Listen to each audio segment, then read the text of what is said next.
quoi de pire que d'endurer les douleurs, tenter de dormir, tenter de travailler, tenter de se concentrer. C'est incroyable. Ton hernie, en passant, discale, ça va-tu pas pire? Oui, ça va. Ça va. C'est-tu réglé? C'est par bout. C'est par bout? Par là, bout. Là, on est dans une bonne séquence. Oui, là, ça va bien. OK, parfait. Docteur Éric Truffert guérit les hernies discales pour le compte des cliniques médicales Lacroix. Vous entendez son nom régulièrement ici en ondes, mais là, on lui parle live.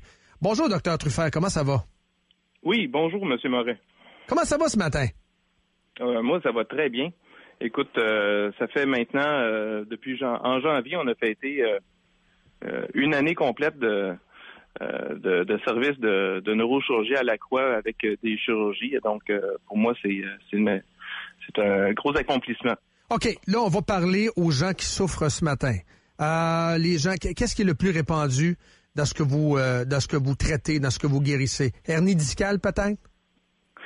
Oui, absolument. Écoute, les oubliés du système en ce moment, c'est vraiment les gens qui souffrent et qui ont mal, qui malheureusement, le système présentement est obligé de prioriser des situations plus sérieuses comme les cancers, les gens en train de paralyser, mais ceux-là qui souffrent, eux aussi, ils ont le droit d'être soignés.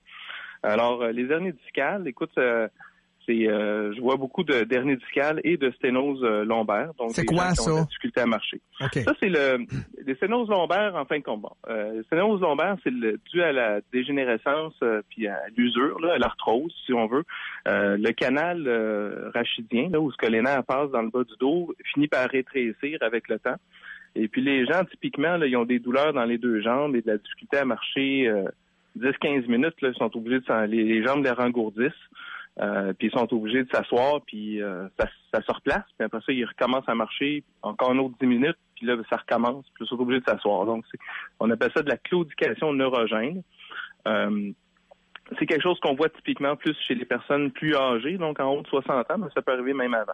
OK, maintenant, je veux qu'on rentre dans le vif du sujet. Puis il y a quelqu'un qui tient à vous saluer ici, dont je vais taire le nom, mais c'est un auditeur. Merci, docteur Truffert, vous m'avez opéré à Trois-Rivières. Je savais pas que vous opériez à Trois-Rivières. Un gros merci, vous avez changé ma vie, vous m'avez opéré à la colonne vertébrale. Wow. Vous opérez à Trois-Rivières, une parenthèse comme ça? Bon, présentement, je suis encore je pratique autant dans le public que dans le privé. Donc, je fais à peu près 50-50 présentement. Ça, on le dira pas à Dubé ou est-ce correct? Hein? On le dit pas à Dubé ou c'est correct? Parce que, selon ma perception, quelqu'un qui se désaffilie ne peut pas faire les deux. Expliquez-moi un petit peu comment ça marche. Il y a une certaine gymnastique administrative à faire. Évidemment, le réseau de la santé ne tient pas nécessairement à nous faciliter la tâche quand on veut aller faire du privé et du public. La raison étant que le service que j'offre au privé est le même, est accessible, disponible dans le public. Okay. Donc, moyennant une longue liste d'attente.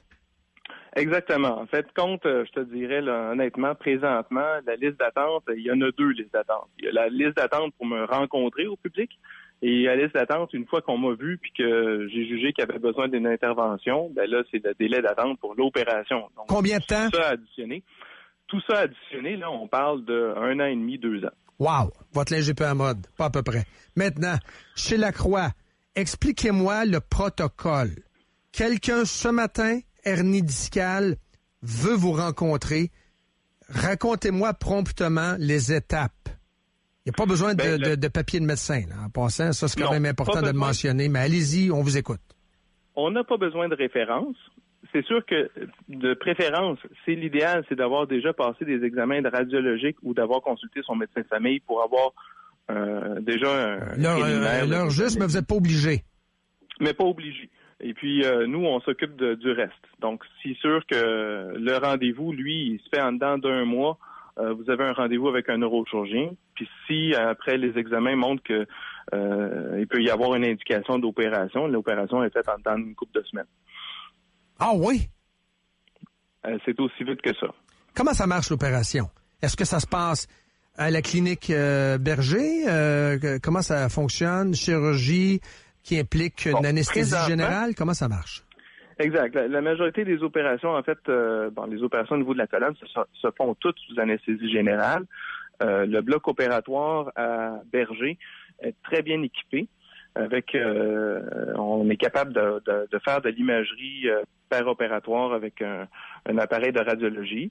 On a un microscope opératoire aussi. Donc, c'est toutes des chirurgies. Présentement, on fait des chirurgies d'un jour. C'est-à-dire que la technologie qu'on a nous permet d'opérer le patient. Il le repart la même journée chez lui. Bientôt, on va être capable de garder les patients quelques jours hospitalisés. Donc, ça va nous permettre d'augmenter l'offre du type de chirurgie qu'on peut faire. Donc, ni plus ni moins que ça va devenir un hôpital privé.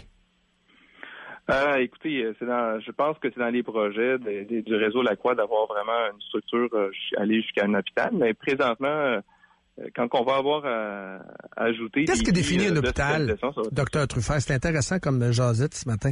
Qu'est-ce qui fait que on pourra dire c'est un hôpital privé? Moi, dans mon livre à moi, si vous gardez quelqu'un overnight avec une infirmière, l'anesthésiste qui s'en est mêlé au préalable, c'est un hôpital privé, non? Oui, écoute, c'est sûr que à ce moment-là, on peut parler d'un mini-hôpital ou d'un système. Là, quand on va pouvoir garder les patients quelques jours hospitalisés, on va s'organiser pour, par exemple, opérer les patients qu'on doit garder au début de la semaine. Puis d'ici la fin de la semaine, ils vont avoir quitté l'hôpital parce que c'est des chirurgies qui prennent à peu près 2-3 jours d'hospitalisation après. Maintenant, le M-word, money, combien ça coûte? Grosso modo. Écoute, parce que les gens peuvent choisir Clinique Médicale Lacroix. Je veux dire, c'est pas Saint-Vincent-de-Paul qui paye, là. Faut le dire, c'est ça. Mais je veux juste quand même donner leur juste aux gens pour qu'ils sachent à quoi s'attendre quand même lorsqu'ils empruntent cette voie-là. Oui, je pense que c'est important. Les consultations comme telles, présentement, c'est 300 $. Donc, pour me rencontrer, pour avoir un avis là, qui est avec une consultation en bonne et due forme, puis un rapport écrit, là, tout ça, c'est autour de 300 $. Donc, je pense que c'est quand même raisonnable pour avoir une première démarche. Puis ensuite, pour la chirurgie, au niveau du dos, les chirurgies commencent à 12 000 $. Donc, c'est évidemment beaucoup moins cher qu'un voyage pour se faire opérer en France ou se faire opérer à l'étranger si on est mal pris. Hernie discale, vous faites opérer le matin, puis vous ressortez en après-midi, vous êtes guéri. Oui, écoute, c'est pas un auto, là, on change pas non plus. Non, vous partez pas faire une marathon de Boston en sortant de là? C'est ça. Donc, il y a tout un suivi. Écoute, faut me rencontrer pour vous expliquer évidemment les risques de l'intervention. C'est grosso modo, évidemment, c'est la même intervention qu'au public. C'est sûr que la grosse différence, c'est que les délais d'attente sont extrêmement moins. Au lieu de 2 ans, c'est quelques jours, quelques semaines.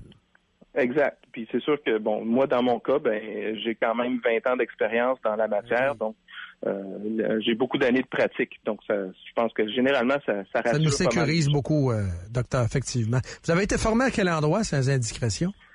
Écoute, j'ai fait ma formation de mon cours de médecine et ma neurochirurgie à Sherbrooke. Ensuite, j'ai fait une année de surspécialisation en neurochirurgie pédiatrique que j'ai mis en pratique, surtout au début de ma pratique, mais maintenant, évidemment, c'est plus le cas, à Chicago. Donc, j'ai fait une année à Chicago. Et en 2002, je me suis engagé à Trois-Rivières et j'y pratique encore. Donc, plus de 20 ans dans le même... Vous opérez dans le cerveau, carrément. Oui. Pourriez-vous opérer dans le cerveau de Dan Gravel? Une question qui demeure énigmatique. Il y a de l'espace. Dans le mien, au pire. Dans le mien. Pratiquez-vous sous moi, puis finirez la job avec Dan. J'aime mieux pas me prononcer. J'apprécie votre prudence. Tout est possible. Tout est possible. Il y a quelqu'un qui demande le tunnel carpien. Ça revient souvent, ça, docteur. Aux 2 mains. How much? Tunnel carpien, quand même. On parle de, je pense, c'est autour de 1 600 $ chaque main. Je pratique également cette intervention chirurgicale comme les décompressions des nerfs cupitales. Ça, c'est un autre nerf qui se trouve dans le coude, qui des fois donne des engourdissements du côté du petit doigt. Là.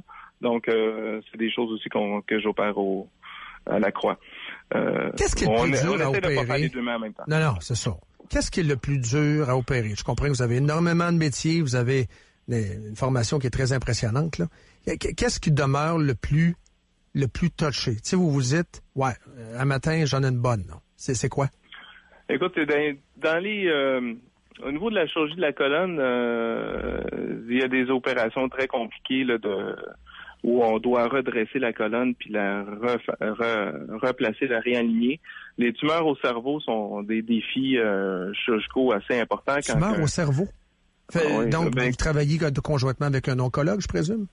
Non, pas du tout. C'est en okay. fait dans ma pratique à Trois-Rivières, je suis amené à toucher à tout depuis 20 ans. Puis ce qui fait que quand je suis arrivé à Trois-Rivières, ma petite histoire là, c'est que le neurochirurgien à Trois-Rivières, il était tout seul depuis 2 ans. Donc, je me suis quand je suis arrivé, j'étais le deuxième. Donc, en étant en 2, on couvrait toute l'année au complet. On était de garde 1 semaine sur 2. Donc, ça m'a donné une exposition puis une quantité de choses que j'ai pu opérer hallucinantes. Et puis, évidemment, je suis quelqu'un quand même qui avait un bon bagage pour les tumeurs au cerveau dans ma formation. Ouais. Alors, il y a des tumeurs au cerveau qui sont vraiment très, très, très compliquées, qui peuvent prendre des heures et des heures à opérer le même patient sur la table d'opération. Wow. Très impressionnant. Très impressionnant. Avez-vous des chirurgies aujourd'hui? Dernière question avant de vous laisser. Pas aujourd'hui, non. Mais j'en ai à la Croix, j'en ai 2 prévus jeudi. OK. Et puis, il me reste encore des places pour vendredi pour une journée d'opération. Donc, peut-être que demain, je vais recruter des patients pour être opérés vendredi. Merci beaucoup. S'il y a des patients demain, si je vois des patients qui sont prêts à être opérés, ils vont se faire offrir déjà l'opération vendredi. Wow, ça va vite. Ça va vite. Oui, ça coûte quelque chose, mais en même temps, vous avez le choix. Si vous voulez attendre 2 ans, pas de problème. C'est la carte de soleil, pas de problème. Mais si vous voulez y aller plus vite, vous avez cette option-là et vous déchargez le public également en passant au privé. C'est une question de choix, Dr. Truffert. Merci beaucoup d'avoir été avec nous ce matin. Fait que 75 opérations que j'ai pratiquées à la Croix depuis le début, c'est quand même un bon chiffre.